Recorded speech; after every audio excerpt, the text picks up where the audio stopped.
Welcome back to the Play Legit podcast, the premier podcast for gaming and real talk. We are your hosts, Koerri, Elijah, and KJ, man. What up? What's happening? Yeah, I did the woe for everybody that is listening to the audio format of the podcast. I get kind of excited when KJ introduces himself, And also, I mean, you gotta do the Millie Rock a little bit. You gotta do the whoa, and then you gotta dab on him because KJ's shirt, he got the Lit Panda T-shirt on right now for everybody out there. This was $4 at City Trends. So shout out to City Trends. You know, they're keeping the community clothed. You know what I'm saying? They're holding it down and keeping it lit, like the T-shirt says. You know what I'm saying? So the dabbing panda or the dabbing teddy, holding it down. City Trends $4. I mean, that's a deal if I've ever heard of one. So yeah, man, today we're gonna have a great show for you. But before we get into all that cool stuff, guys, we do want to just make sure you guys check out playlegit.net. That is the home. That is the hub. That's where you're going to find everything related to gaming and real talk. You're going to find the podcast, original reviews, articles, all that cool stuff. So you're going to want to check out the site as well as the YouTube channel, Play Legit Network on YouTube. Hit that subscribe button. Hit the notification bell so you'll get hit that button. Hit it. You got to hit it. That way you'll know whenever we have new content uploaded, when the podcast comes out, all that cool stuff. So stop by playlegit.net, stop by the YouTube channel, as well as subscribe to us on Spotify and iTunes, the Play Legit podcast.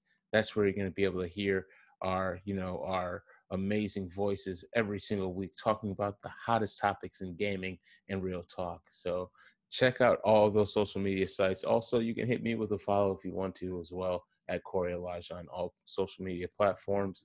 And I'm always interacting with you guys. So KJ, bro, so we got some stuff to get into, man. It's been, I mean, before we get into everything, let's just get this, let me just get this, off my chest and out of the way before we get into anything, should I say, important today. So we don't want people to think like we're completely ignoring this game.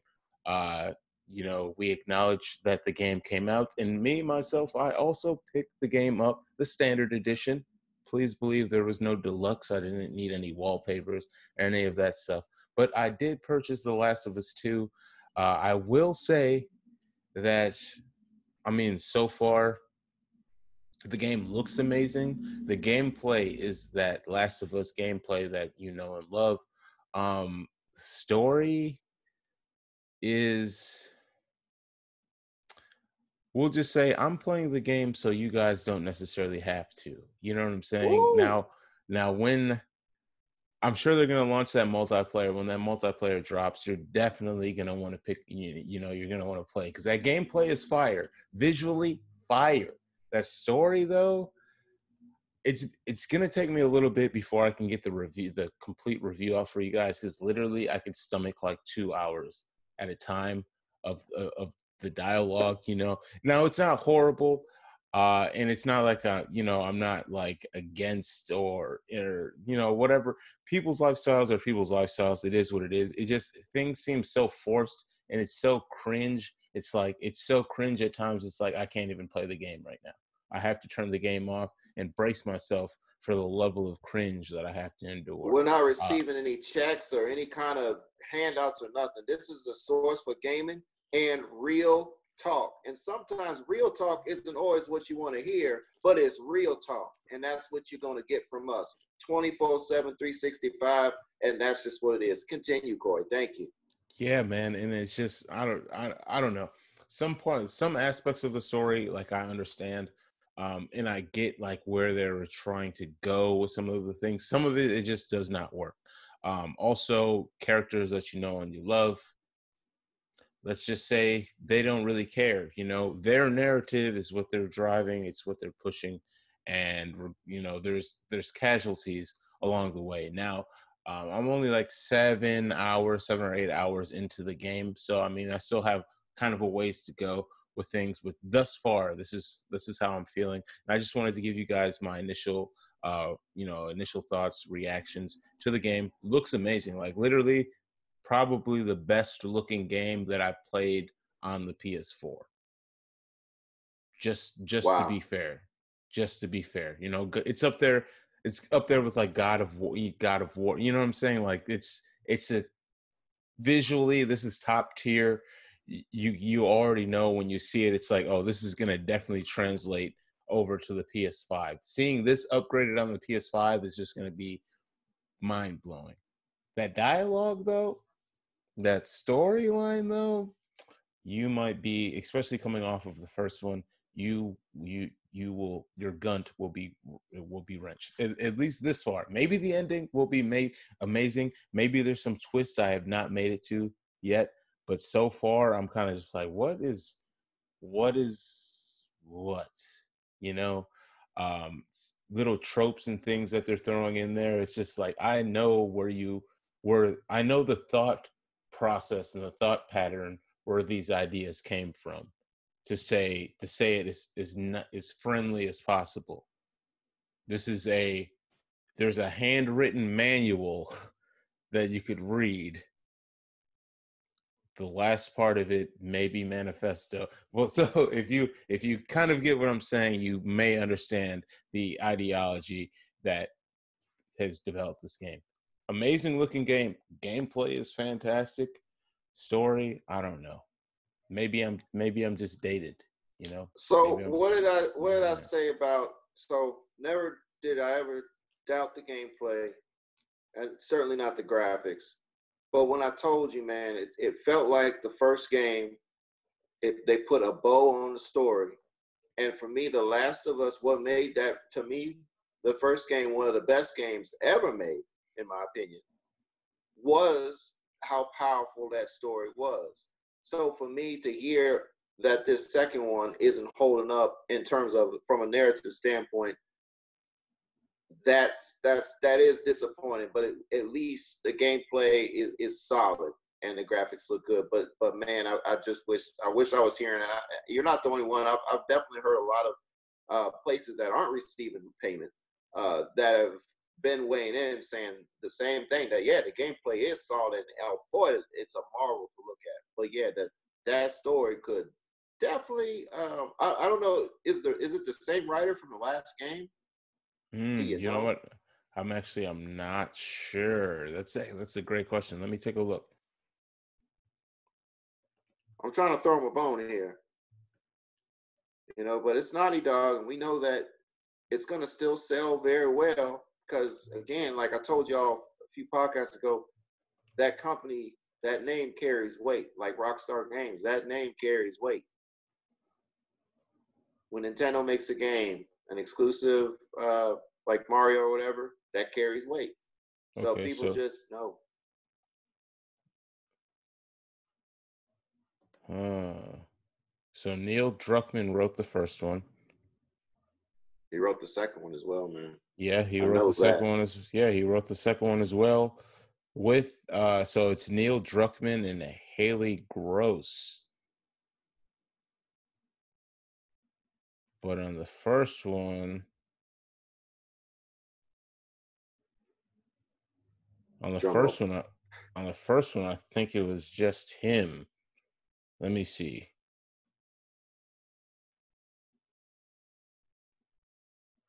No, Wiki's not going to help me here.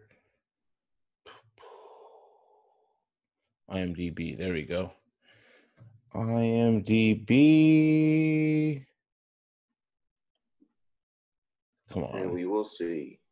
We're gonna see. I'm getting this for you guys right now. We just need answers, you know. We just need answers for this writing, Because that's a because big drop off. And I'd imagine, though, regardless of how this story plays out, I imagine they're going to do a third game. So moving forward on that third game, like to know what they have planned. Are they going to retain everybody? Like what's going to go on? yeah, it's showing only Neil Druckmann for the writing credits for the first one, and he co-directed it as well. So, not to say we should blame we should blame Haley Gross. Not saying that we should blame her. I will say, and maybe she was involved in the first one, and forgive me if I didn't do enough due diligence. But just a quick search, surface level search here. It looks like Neil Druckmann wrote the first one and then co-wrote the second one, and the first one was good, and the second one took some way out here kind of left turn, left field, right field, whichever field you want to decide.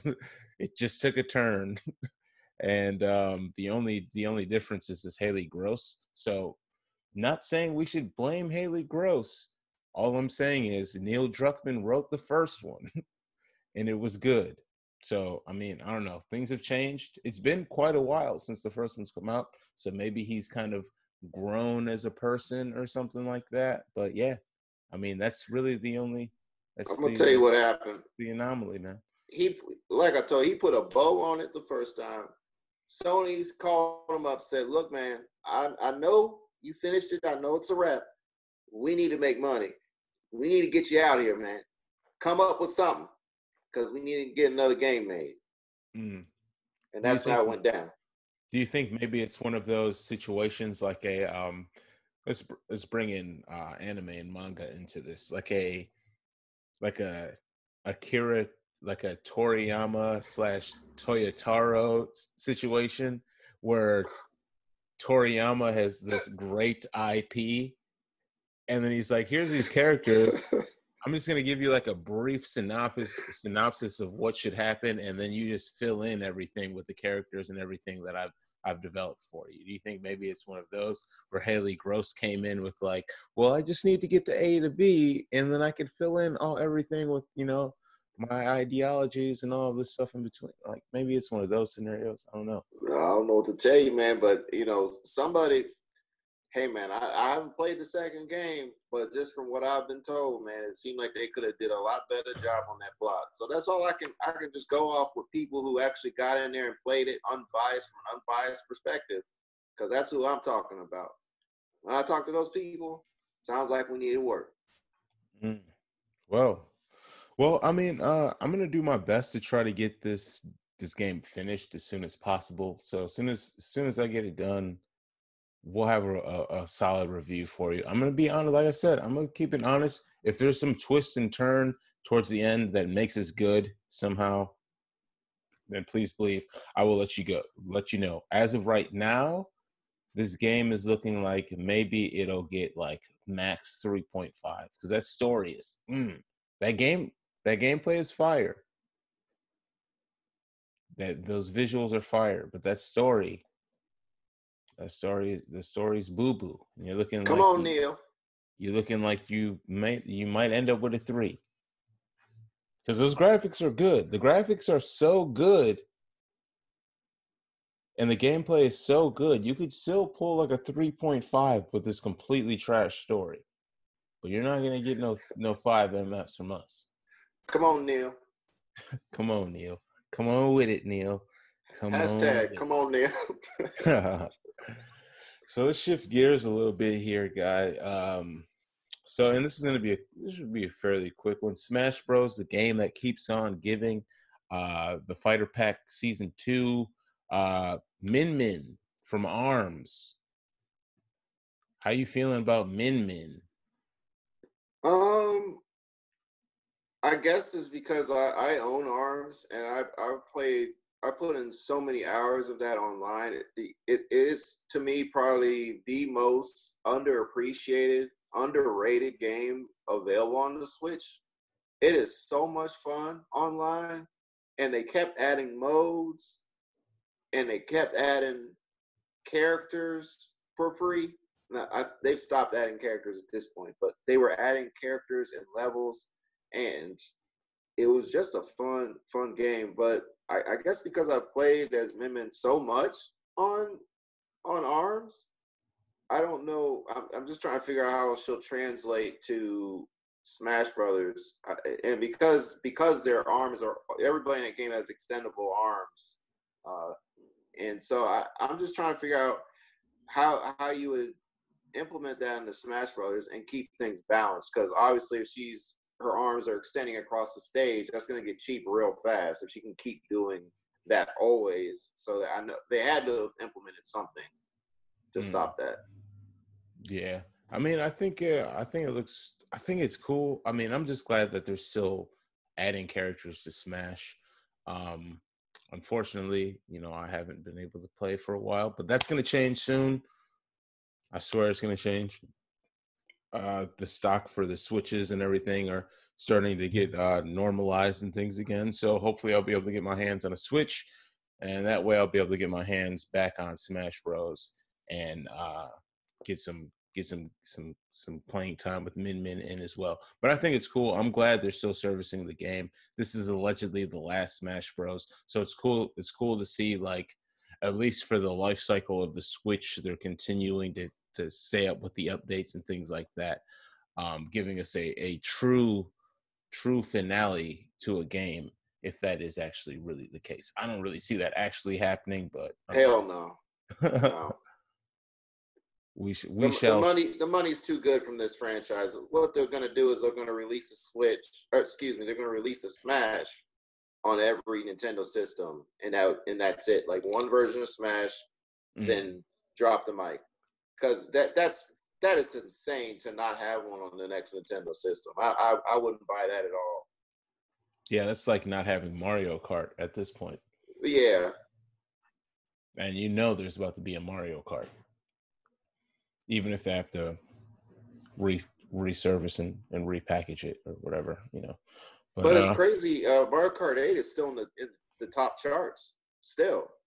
Mm-hmm. So it's kind of like, do we come out with a new Mario Kart? Because this one is still just crushing it. You know what I'm saying? Like, True. Yeah, man.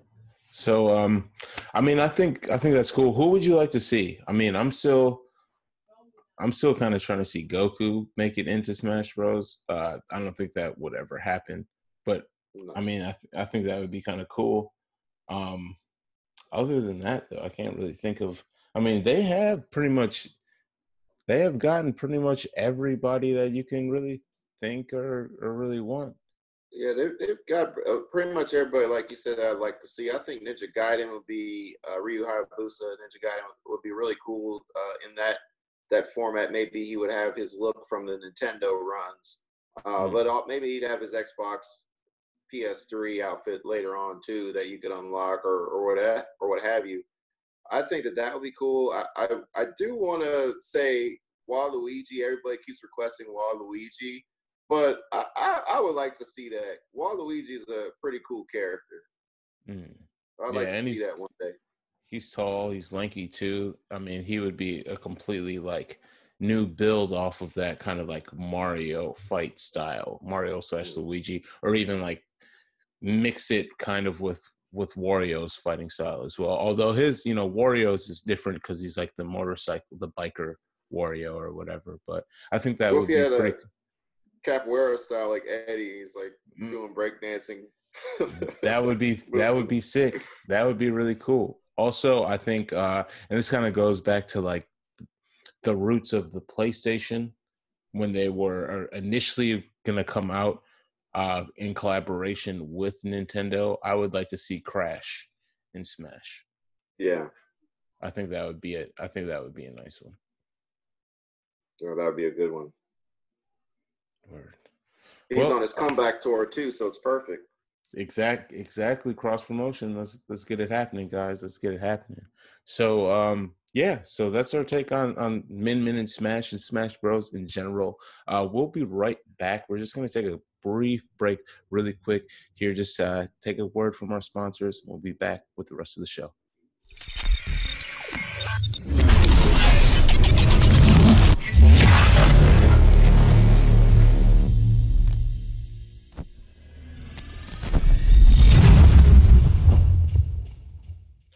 All right, and we are back, KJ, man. So let's move on into a game that we haven't really discussed much here or on the site, really. But it's a big game, huge title, potential game of the year contender. We're talking about Cyberpunk 2077. Had a couple delays, has some controversy behind it as well when it comes down to certain things you can edit in the game when you're creating your character and stuff like that. But overall, man, Cyberpunk 2077. There's been a lot of buzz behind this. I remember initially when it was announced at E3, that was really the thing that like it set Microsoft up to look so good, even though this is a cross-platform game. The game was just that intense. So, that thought-provoking, that eye-opening, that everybody was like, oh, snap, freaking Microsoft just might have won E3. And then it's like, nah, dude, that's cross-platform, bro. That's cross-platform. So Cyberpunk 2077, look, what are your initial thoughts? And let's kind of dive in here. I have the site up as well for some more info. So. Well, my initial thought was the company that's making CD Projekt Red, and they've made the exceptional Witcher 3. So again, like we talked about companies that when they do something, that's going to automatically open eyes. So that I think CD Projekt Red is, because of the Witcher 3, you got your eyes on them and what they're doing. And I think that Cyberpunk 2077 is going to be a really exciting game for a lot of different gamers. I think that that's why it's has so much buzz, is because the options that you're going to be able to have. Now, they're saying that you can play the game in a lethal way or a non-lethal way. So they also have it where you can be more of a hacker, kind of stealth, low key, hacking into systems and doing it that way, getting information. Or me, I would probably like to be more of the brawler. You can do that, and you can, when you choose that route, you can have a lot of fist fights with people. I've been watching videos of the fights, and you can get in underground fights with folks and all that. And that just seems more my style. But regardless, I mean, you could beat the game one time either way, and that adds a level of replayability right there. And looks like it's going to be this place called Night City, and it's across 6 different locations spread out in Night City. So you're going to interact with different gangs and, jump into different vehicles, unique missions. Man, like you say, I think Game of the Year talks are already happening for this, because there's a lot of impressive gameplay videos out there. Mm-hmm. Yeah, and kind of going back to like where we are. So I just have the site pulled up here. So it's Night City changes everybody. Cyberpunk 2077 is an open world action adventure story set in Night City, a megapolis obsessed with power, glamour, and body modification. You play as V, a mercenary outlaw going after a one-of-a-kind implant that is the key to immortality. So we're looking at, so you're chasing life extension technology. That's actually, I mean, that's what everybody would probably be chasing, especially in a world like that, right? Where you're already pretty much tapped in. You can customize your character's cyberware, skill set, and play style, and explore a vast city where the choices you make shape the story and world around you. So things will change, it seems like, depending on your play style as well. So I imagine AI interactions. I wonder how deep that will go, whether it be like weapon settings or things like that too. I'm really intrigued, especially with like just the rolling of the next gen consoles. I'm expecting these games to be way more detailed than they have ever been. With this last gen, there was so much customization and things that you can do. I really want to see a major expansion on this, as well as a lot of the machine learning abilities that they have now as well.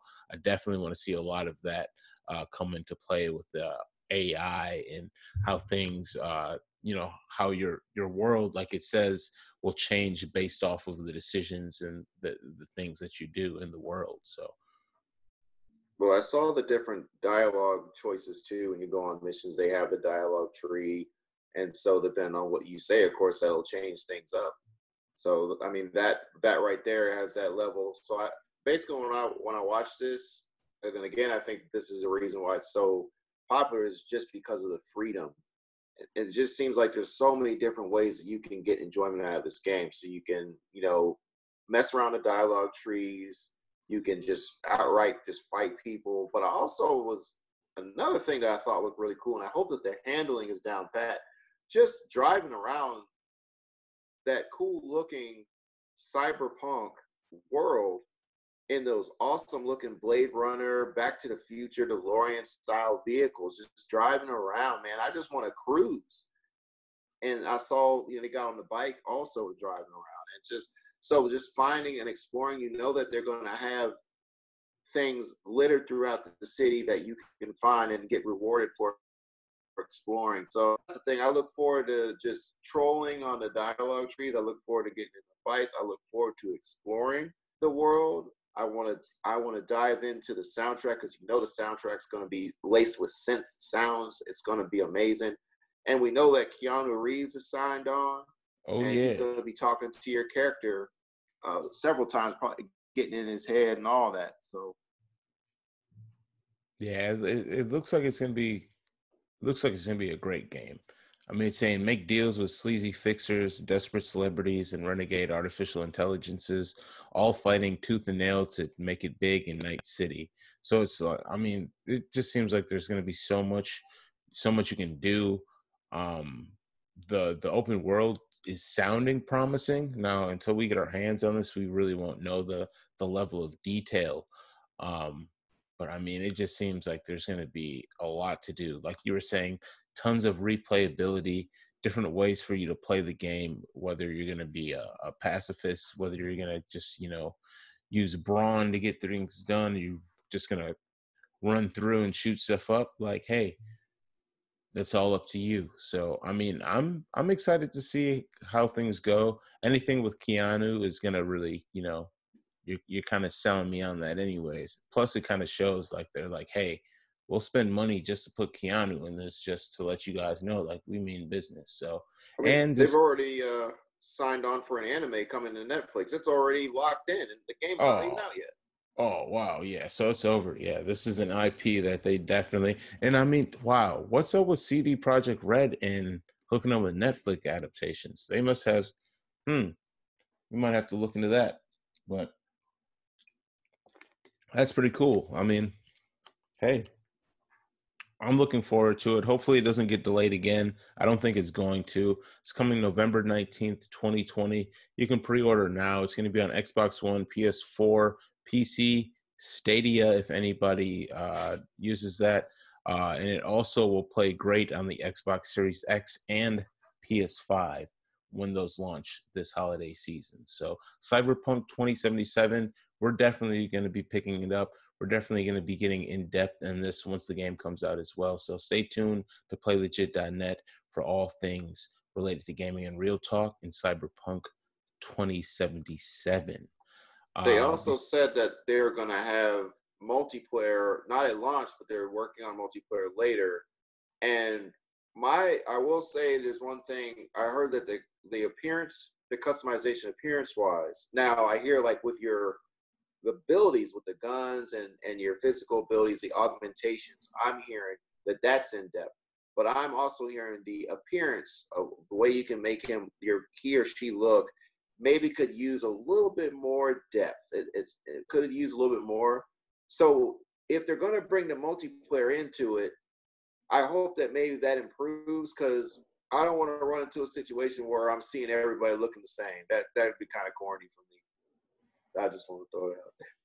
No, I feel you there, man. I definitely feel you there. And before we get out of here, let's just talk about one more thing. Because I mean, this is coming up fairly soon here. So Ubisoft is going to be, so there's no E3. Everybody's having their own like digital events and stuff like that. So Ubisoft is going to be holding their own digital event as well. I mean, what are you looking forward to from Ubisoft? Are you looking forward to seeing the update for Just Dance on the Wii?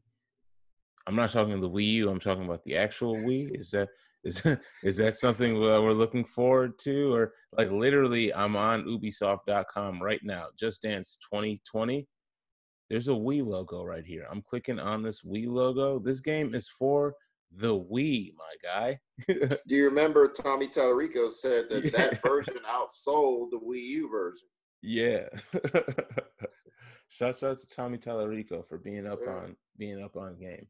Yeah, so I mean, I've never, like, honestly, full transparency, I've never been like a huge like Ubisoft guy. Ubisoft, however you pronounce it. I've never been a big Ubisoft game. The thing that I like the most from Ubisoft is a television show. So we'll just leave that at that. That's Mythic Quest Raven's Banquet, by the way, if anyone is okay. I was like, where's he going with that? If anyone is interested, from the creators of It's Always Sunny in Philadelphia. Great show.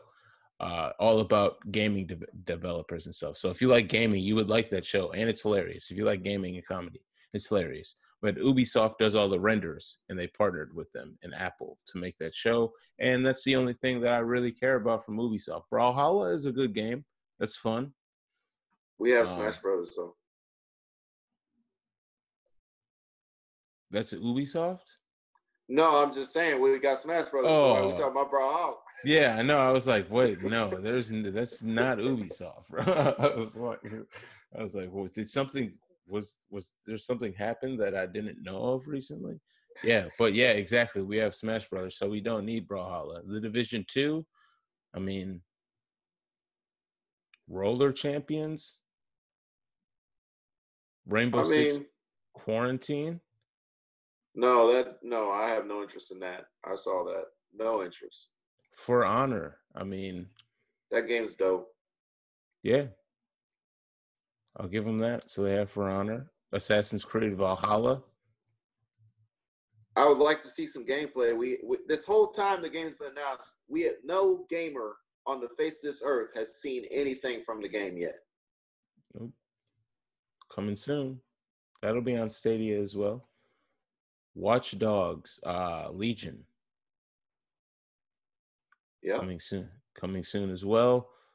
Tom Clancy's Ghost Recon Breakpoint, that's available now. And Gods and Monsters. That's coming soon. So I mean, like I said, like none of this stuff I don't really I'll tell you what I'd like to see. I'll tell you what I'd like to see, man. I love Splinter Cell. I think that especially the ones where Michael Ironside was voicing Sam Fisher. I thought, man, those plots were just tremendous, and the missions and just very difficult, but you really felt awesome when you accomplished those missions. So I would like Sam Fisher to come back. I want Michael Ironside to voice him. I don't know what they did that last game, but I want that version of Splinter Cell to return. Rayman, the most recent Rayman games have been excellent games. Rayman Legends was absolutely phenomenal. So was Rayman Origins. But I want the next in that series of Rayman games, 4-player cooperative. Please add online this time. All the times y'all re-released Rayman Legends, and not one time did you put in online multiplayer. So let's get a 4-player online Rayman, okay? Mm-hmm. And Prince of Persia.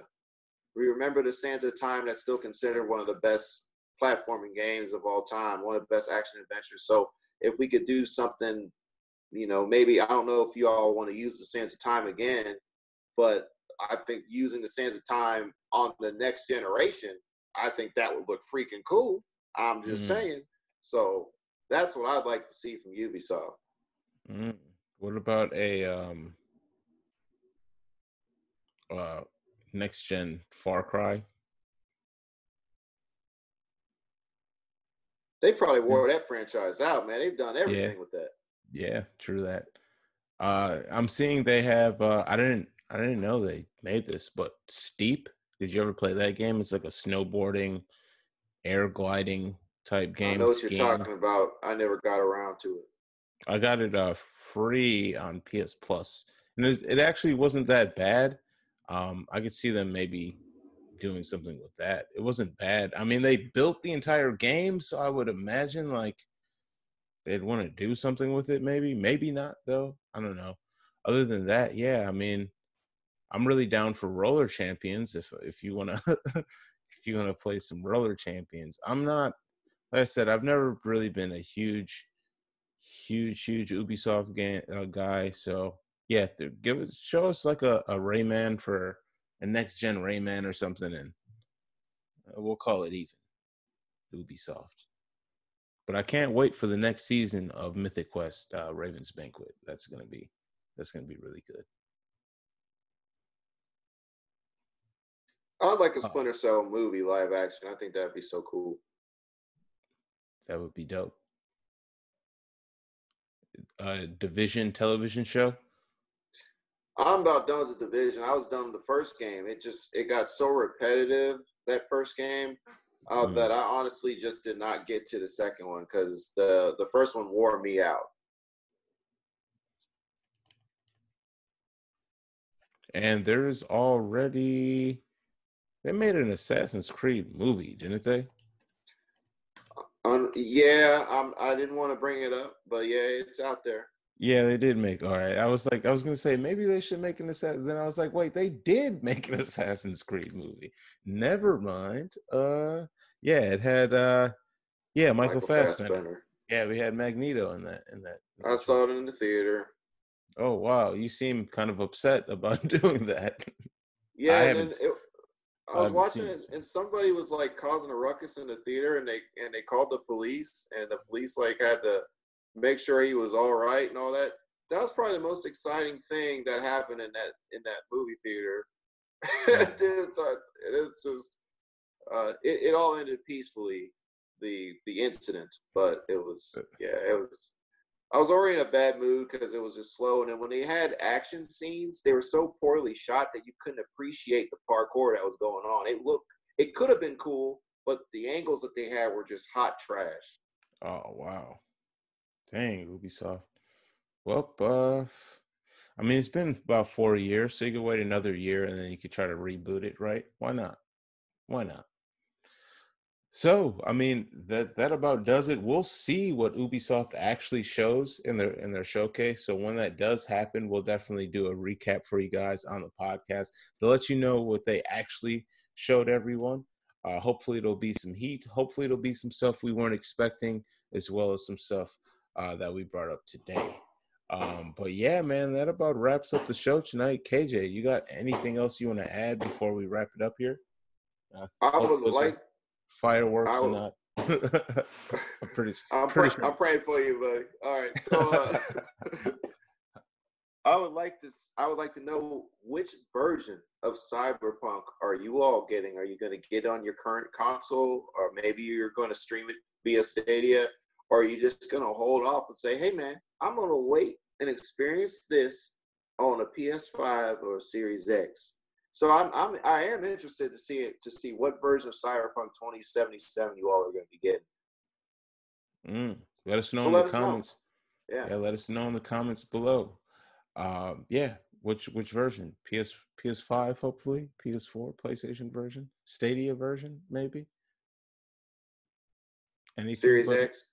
Anything but Microsoft? No, I'm just playing. You might have to bow down too, because they haven't done their presentation yet. So you might have to.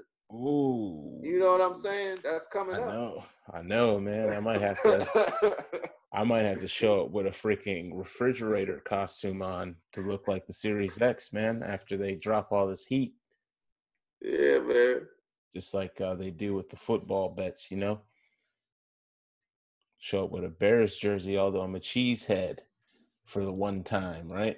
So anyways, yeah, that's never going to happen. But thanks, everybody, for tuning in. I do, again, want to make sure all you guys check out playlegit.net because, again, that's the home, the hub. That's where you're going to find everything related to gaming and real talk. KJ, I told you, you're not going to trip me up, baby. You're not going to trip me up when it comes down to it, man. .net. Playlegit.net. That's the home. That's the hub. As well as Play Legit Network on YouTube. You're going to want to subscribe. You're going to want to hit that little bell so you get notifications whenever we go live or we upload new content. That's the spot. As well as following us on iTunes, on Spotify. Subscribe to the Play Legit podcast. Follow us on all social media platforms at Play Legit or me at Koerri Elijah. And yeah, that about sums it up. So until next time, I mean, I've been Koerri Elijah. I've been here with my good friend KJ. Anything before we get out of here, bro? It's your final shot, last chance. I want the Cyberpunk thoughts from y'all, and hit that subscribe button. Let's continue to link up. Let's get this network popping. Let's go, dabbing teddies, and we're out. Peace. Still dabbing in 2020. How about that?